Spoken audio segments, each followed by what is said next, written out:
నమస్కారం.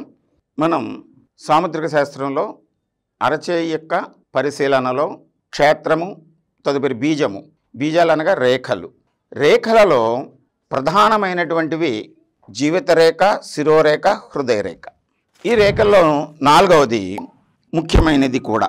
ఇది కంకణరేఖ దిగువన, కంకణరేఖ వద్ద కానీ, కంకణరేఖ పైన కానీ, అరచేతి మధ్య భాగంలో కానీ, లేదా జీవిత రేఖ నుంచి కానీ, లేదా చంద్రస్థానము నుంచి కానీ, చంద్రుడికి కుజుడికి మధ్య భాగం నుంచి కానీ, లేదా శిరోరేఖ ప్రాంతం నుంచి కానీ, ఇవి కాకుండా శుక్రస్థానం నుంచి కానీ, జీవితరేఖ లోపలి భాగం నుంచి కానీ, కుజస్థానం నుంచి కానీ, కుజుడికి చంద్రుడికి మధ్య నుంచి కానీ, ఇలాగ ఏ భాగం నుంచి అయినా సరే అరచేతిలో కుజస్థానముకు శిరోరేఖకు దిగువన చంద్ర శుక్ర స్థానముల నుంచి కానీ, కంకణరేఖ నుంచి కానీ, జీవిత రేఖ నుంచి కానీ ప్రారంభమయ్యి మధ్యవేలి వైపు శని స్థానానికి చేరితేనే అది అదృష్ట రేఖగా భావిస్తాము.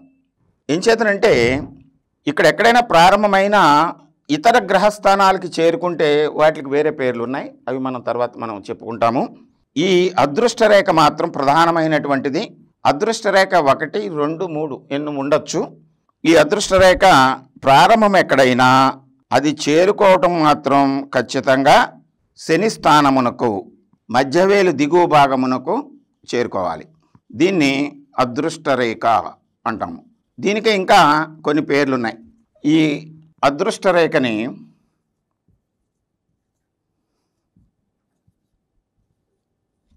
ఇంగ్లీష్లో ఫేట్ లైన్ అంటాము.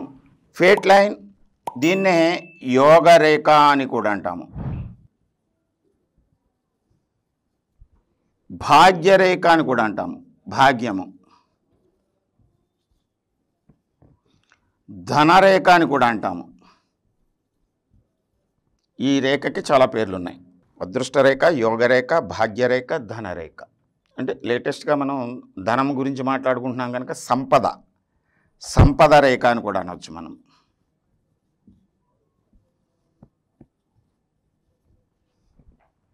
అన్నిటికీ కారణం యోగము. మనకి యోగం ఉంటే దాన్ని అదృష్టం అంటాం. ఈ రేఖ మాత్రం ఈ దిగువలో ఎక్కడ ప్రారంభమైనా ఇది ఖచ్చితంగా అరచేతి మధ్య భాగంలో ఉండేటువంటి మధ్యవేలు కిందకి చేరుకోవాలి. దాన్ని అదృష్ట రేఖ అంటాం. ఇది ఎక్కడైనా ప్రారంభం కావచ్చు. కొంతమందికి ఈ దిగువలో ఎక్కడా కూడా అదృష్ట రేఖ ప్రారంభం కాకుండా శిరోరేఖ పైనుంచి ఈ మధ్య భాగం నుంచి బయలుదేరచ్చు.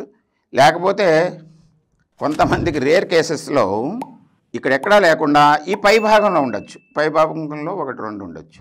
అంటే హృదయ రేఖ దాటిన తరువాత అది వయసును లెక్క కట్టడం. ప్రతి రేఖకి మళ్ళీ మనం రేఖ గురించి విస్తరించినప్పుడు, అంటే బీజం గురించి చెప్పినప్పుడు, అప్పుడు ప్రతి రేఖ ఎక్కడ ప్రారంభమవుతుంది, దాని వయస్సుని ఎలాగ లెక్క కట్టాలనేటువంటిది తరువాత తెలుసుకుందాము. ఇంకా బీజంలో కొన్ని ఇతర రేఖలు కూడా ఉన్నాయి. వాటి గురించి నెక్స్ట్ ఎపిసోడ్లో తెలుసుకుందాము.